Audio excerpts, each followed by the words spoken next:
व्यातमुमा इष्टां निखाण मम महिखाणः सर्वलोकं महिखाणः हरि ओम स्वाहा ओम भू स्वाहा ओम भुवः स्वाहा ओम स्वः स्वाहा ओम अग्नये स्वाहा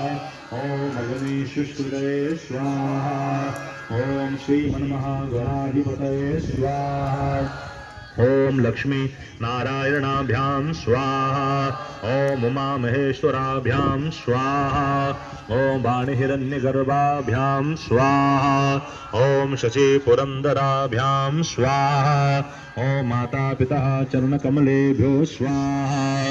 ओम इष्टदेवताभ्यो स्वाहा ओम कुलदेवताभ्यो स्वाहा ओम ग्रामदेवताभ्यो स्वाहा ओम स्थान देवताभ्यो स्वाहा ओम वास्तु देवताभ्यो स्वाहा ओम सर्वेभ्यो देवेभ्यो स्वाहा।